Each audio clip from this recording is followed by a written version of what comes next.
Hello everyone and welcome back to Newhouse Esports Update. I hope you enjoyed the holiday weekend as much as I did, and now it's time to get into our next episode about a video game genre. Last week we took a look at third-person shooters and the Battle Royale subgenre that populates that genre of video game. However, this time I want to take a break from the shooter aspect of video games and now go into the personalized one-on-one, man-to-man combat of video games. Yes, this week it is the fighting game genre. Let's take a look at what that means. A fighting game is a game where players battle one another in a flat, two-dimensional area, though there are some exceptions, and most commonly uses an intricate set of fighting moves in a test of mechanical skill.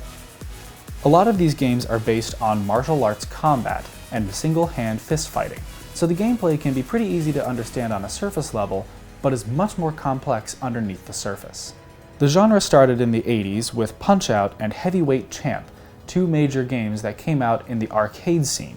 In the 1980s, when arcades were extremely popular, there were a lot of consoles that featured fighting games that allowed the compatibility of two players as well as one, where one player would play against a computer opponent, whereas if you played one-on-one, two players could play on the same console and fight one another. Just like Doom revolutionized the first-person shooter genre, the biggest revolutionary game in the fighting game genre was Street Fighter II. This game made its way to home consoles and quickly became a massive success. It is still the highest-selling fighting video game of all time. A lot of notable characters, fighting moves, and tropes came from this game. His ability to throw a fireball, or what they called it, and his signature uppercut, the... After the success of Street Fighter II, Fatal Fury and Mortal Kombat became extremely popular. Mortal Kombat, in particular, has a lot of history to it.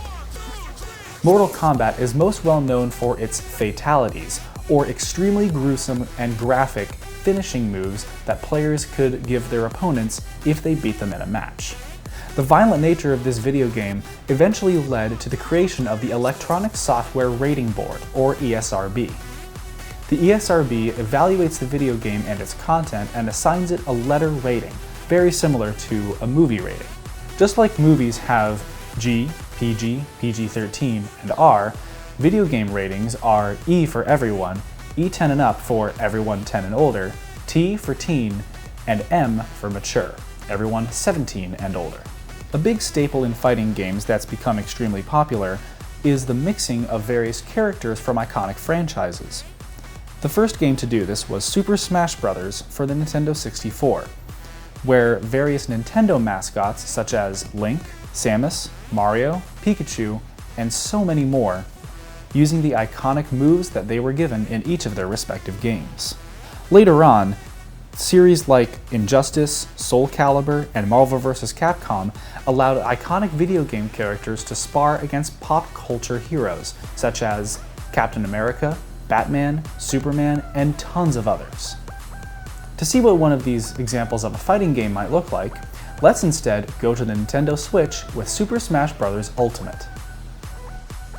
Welcome back to the computer. So instead of looking at my own gameplay for this genre of video games, we're instead going to be looking at a professional tournament. This professional tournament is the Ludwig Invitational Winners Finals between MKLeo and Kurama. These two players have gone through the entire bracket and are now finally meeting in the Winners Finals. This was at the Ludwig Invitational back 2 months ago, back in 2022. So we're going to be looking at these two players as they face off against each other, and I'll be explaining the rules of Smash Ultimate and how it works as they play. I mean, Leo, I gotta give it. Little fist bump, little camaraderie to start out. I like it. I like a good underdog story. I think I'm going to give Kurama a chance here. I'm giving Kurama a chance. So how this game works is instead of a health bar that traditional fighting games have, instead you see that these two characters have a percentage next to their name, and when they get hit, that percentage goes up.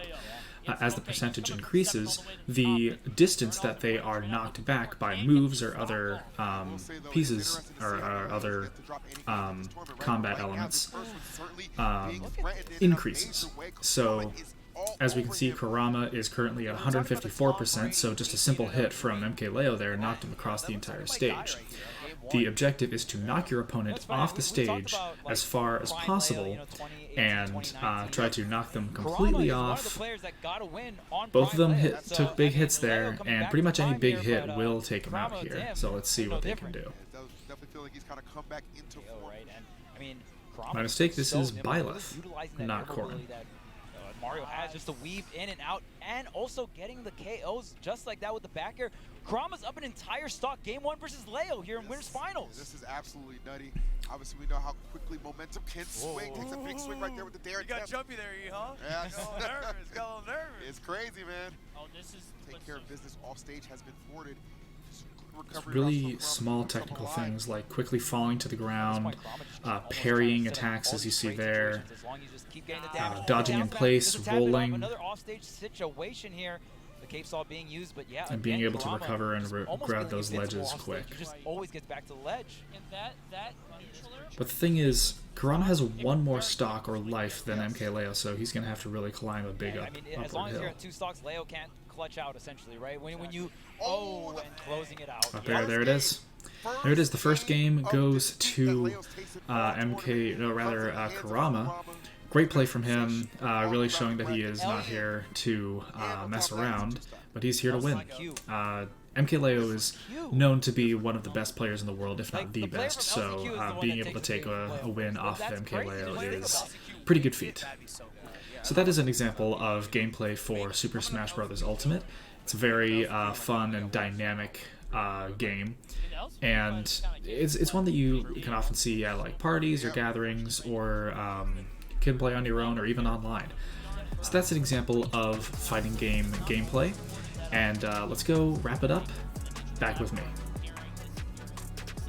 Wow, that is a lot of stuff going on in a fighting game, and it's really easy to see how one can pick it up and play pretty simply, but one can also take that game and play it to perfection, as perfect as some of the top players in the world. Now, I'm nowhere near that, but that doesn't mean I can't practice and get better and potentially go a little further in one of those tournaments. That's all for today's episode of Newhouse Esports Update. I'll see you in 2023 for the next episode.